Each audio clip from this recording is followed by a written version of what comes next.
빅티비입니다. 오늘 영상은 비트코인이 먼저인가, 블록체인이 먼저인가, 닭이 먼저인가, 계란이 먼저인가의 관계 좀 궁금하지 않으셨나요? 저는 제일 처음에 블록체인을 이해할 때 이게 되게 궁금했어요. 2008년도에 정부에서 이런 이야기를 한 적이 있어요. 누구라고 말은 안 하겠지만 블록체인 기술은 되게 좋다. 그러나 암호화폐는 분리해서 생각을 하겠다. 물론 그 말이 틀린 건 절대 아니에요. 하지만 블록체인이 자동차라면 비트코인은 엔진과 같은 역할을 하는 거예요. 동력을 주는 역할을 하는 겁니다. 자, 지금부터 왜 비트코인과 블록체인이 자동차와 엔진 역할을 하는 건지 오늘 제가 설명을 한번 해보도록 하겠습니다. 이거를 설명하기 위해서는 비트코인의 창세기 블록도 한번 직접 들어가서 보셔야 그게 이해가 되기 때문에 오늘은 비트코인을 직접 가서 창세기 블록이 어떤 내용들이 있는지까지 영상을 한번 담아보도록 하겠습니다. 비트코인 블록체인을 확인하기 위한 사이트들이 굉장히 많아요. 저 같은 경우는 이 사이트를 굉장히 좋아합니다. 블록체인 인포라고 포털 사이트 치시면 요 화면이 나옵니다. 대부분의 사람들이 블록체인을 본다 그러면 그 무슨 블록을 무슨 열쇠로 뭐 열어야 되고 막 디지털 화면이 되게 막 나올 것 같고 그런 상상들을 많이 하시는데, 물론 저도 그랬으니까요. 제일 처음에 전혀 그냥 일반적인 포털 사이트의 화면과 거의 똑같아요.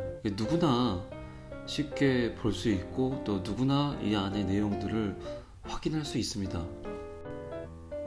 어쩌면 이런 사실들이 누구나 볼 수 있다는 이런 분산원장의 개념들이 비트코인의 어떤 신뢰성, 투명성 이런 것들을 굉장히 내포하고 있는 하나의 큰 의미라고 저는 생각을 합니다.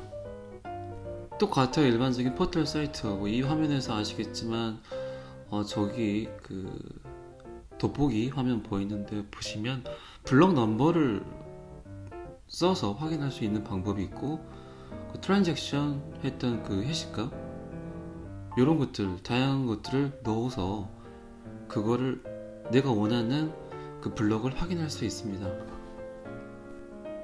저희는 제네시스 블록을 확인하기로 했으니까 제네시스 블록은 블록 넘버가 0이에요. 0을 치고 한번 들어가 보도록 하겠습니다.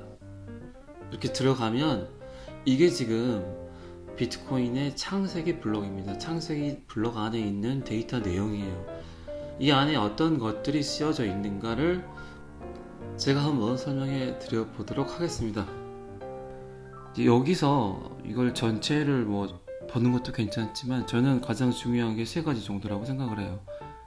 대부분의 사람들이 블록체인이라고 생각하는 의미는 이 하나의 블록과 하나의 블록 사이에 체인을 걸어놔서 이거를 되게 풀기 어렵게 만들었다는 거예요. 이거는 지금 창세기 블록이기 때문에 블록 넘버가 0이에요. 근데 지금 제가 알기로는 블록 넘버가 60만 번이 넘었어요.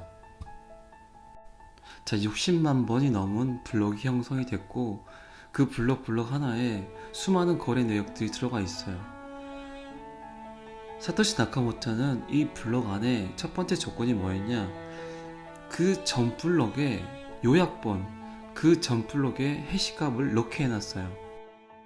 그러니까 이게 어떤 의미냐면요, 여러분들 계약서 쓰실 때 계약서하고 계약서 이렇게 접어서 사이에 도장 찍잖아요. 그 의미 같아요. 두 번째로는 타임스탬프, 물론 이 블록이 생성된 날짜겠죠. 시간이겠죠. 세 번째로는 트랜잭션, 거래 내역이죠. 지금부터 약간 귀 기울여 들으시면은 비트코인과 블록체인을 쉽게 이해하실 수 있으실 겁니다. 거래 횟수는 1이라고 써져 있죠. 이거는 이 블록 안에서는 단 하나의 거래밖에 없었다는 거예요. 비트코인을 받은 거래겠죠. 하나의 블럭이 생성이 되면 거기에 주어지는 보상으로 받아지는 게 비트코인입니다. 조금 이해하셨나요? 비트코인과 블록체인의 관계? 밑에 보시면 아시겠지만 거래량 자체가 하나도 없어요. 근데 거래 횟수는 하나 있죠. 이 거래 횟수를 증명해 줄 수 있는 게 밑에서 두 번째 블록 보상입니다. 이 블록을 만든 사람에게 비트코인 50개를 줬어요. 이게 바로 자동차와 엔진의 관계입니다. 누군가는 이 블럭을 형성을 하겠죠. 왜 할까요? 이득이 되지 않은 블럭은 누가 만들 필요가 없잖아요. 누군가 이 블럭을 만들게 되면 거기에 따르는 보상을 비트코인으로 주겠다예요. 한마디로 누가 빠르다는 건 절대 의미가 없는 말 같아요. 제 생각에는 그냥 이 시스템을, 이 프로토콜을 만들어 놨어요. 자, 그러면 어떻게 이 블럭을 만들까요? 자, 지금은 비트코인 가격이 1,500만 원이 넘었어요. 그런데 첫 번째 블럭이 형성이 됐을 때 주어지는, 보상으로 주어지는 비트코인 50개였어요. 그때는 분명히. 그때도 1,500만 원이었을까요? 그건 아니죠. 제가 알기로는 한화로 1원도 안 되는 돈이었다고 해요. 자, 하나의 블럭을 생성을 해서 주어지는 보상이 지금은 6.25개로 반감이 돼 있어요. 4년마다 반으로 줄여요, 개수를. 2009년 1월 3일에 만들어서 그때 만든 분들은, 블럭을 생성한 분들은 50개씩 지급을 받았지만 지금은 6.25개. 그러면 지금은 쉽게 말해서 블럭 하나를 만들면, 생성을 하면 그게 채굴 회사들이겠죠. 아무래도 그분들에게 주어지는 보상은 쉽게 말해서 1억 정도 되나요? 9억 얼마 정도 될 것 같은데요. 채굴 회사들은 그 보상을 받은 거를 거래소에서 팔기도 하겠지만 또 보유를 하기도 하겠죠. 리미티드 에디션도 아니고 비트코인은 어쨌든 2040년까지만 블럭 형성에 대한 보상을 주기로 그렇게 시스템을 만들어 놨고요. 한마디로 비트코인의 개수는 제한적이다. 초창기에 비트코인의 블록체인의 하나의 블럭은 되게, 이거를 제가 쉽게 표현을 하기 위해서 예를 들은 건데, 굉장히 어려운 수학 문제를 푸는 그런 개념이에요. 이거는 제네시스 블럭이 1 더하기 1에 대한 문제만 풀면 하나의 블럭을 만들게 돼 있었어요. 근데 점점 그 다음 블럭 계속 더 어려워지겠죠. 블럭을 형성하기가. 수학 문제가 계속 더 어려워지니까 좀 더 쉬운 예를 들자면 이런 겁니다. 내 손에 지금 주사위가 하나 있어요. 이 주사위를 던져서 6이 나올 확률이 몇 분의 몇입니까? 6분의 1이죠. 그러면 이게 언젠가는 나오겠죠. 이게 1분 만에 나올 수도 있고 한 번에 던져서 나올 수도 있고. 근데 점점 어려워진다는 거죠. 5개를 쥐고 이게 전체 5개 합이 5개 전체가 6이 나올 확률. 이러다 보면은 도저히 사람이 풀 수 없는, 사람이 어떻게 할 수 없는 그런 난이도의 이 주사위 놀이가 나온다는 거예요. 그러니까 지금은 60만 번째가 넘은 지금은 쉽게 이해하기 편하게 생각을 해보면 10만 개 정도의 주사위를 한꺼번에 던져서 그 전체가 다 6이 나올 확률? 이거를 사람이 어떻게 해요? 그러니까 컴퓨터 프로그램 안에서 이 일을 한다는 거예요. 그러면 이 컴퓨터도 굉장히 힘든 일이겠죠. 10만 개의 주사위를 던져서 이게 다 6이 나올 확률을 몇 분 만에 찾겠어요.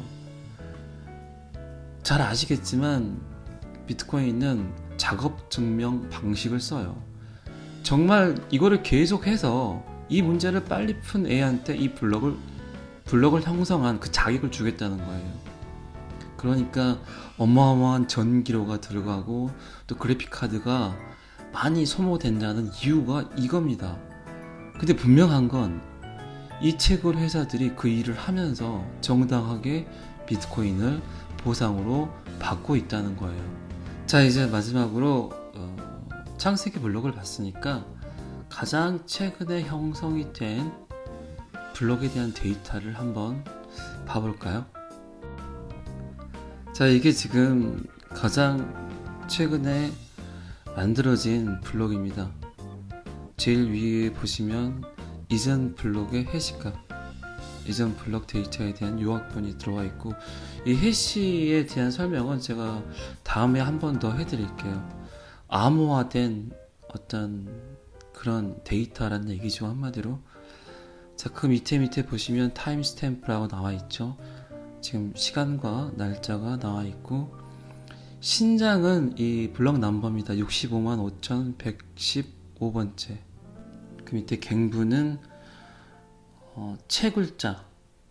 요새는 채굴 회사 이름들이 많이 뜨던데, 여기 같은 경우는 이제 언나운이 뜨네요. 그 밑에 이제 거래 횟수. 이 블럭 안에서 비트코인의 거래가 2463번의 거래가 있었다는 뜻이고, 이제 쭉 내려다 보시면 거래량이 있죠. 거래량이 5538개. 제가 잠깐 방금 계산을 해보니까 830억 정도 나오네요. 여러분들은 잘 모르시겠지만 이렇게 신뢰할 수 있는 제3자의 어떤 은행이나 어떤 기관이나 이런 거 상관없이 이분들은 이렇게 자신의 자산을 이렇게 옮기고 있습니다. 이렇게 제가 방금 전까지 설명을 했던 블록 보상, 이 블록을 만든 채굴자나 채굴 회사에게 6.25개의 비트코인을 주었다는 그 데이터가 나와 있습니다. 마지막으로, 자, 이제 스크롤을 약간만 밑으로 내리다 보면 이제 이 거래 내역이 나와요. 이게 누구나 볼 수 있어요. 이렇게 누구나 다 볼 수 있고, 그런데 이름이 나와 있지 않기 때문에 누군지는 모르겠죠. 아까 거래량에서 2463회였죠. 거래 횟수에서 밑에 보시면 계속 이제 이런 데이터들이 암호화된 해시 값들이 누군지 모르겠지만 본인들은 알겠죠, 누군지는. 이렇게 다 이렇게 비트코인을 안전하게 주고 또 받고 그러고들이 있네요. 이게 검은 돈일 수도 있겠지만 거래 대금일 수도 있고 그거는 이제 알 수 없는 거죠. 어쨌든 탈중앙화, 현재 금융 시스템의 반기를 든 어떤 한 개발자의 프로토콜입니다. 자, 오늘은 비트코인이 먼저인가 블록체인이 먼저인가 이제 좀 아셨죠? 동시에 이루어진다는 거. 하나의 블록이 형성이 되면 동시에 블록을 만든 채굴 회사나 채굴자에게 비트코인이 지급이 된다는 거.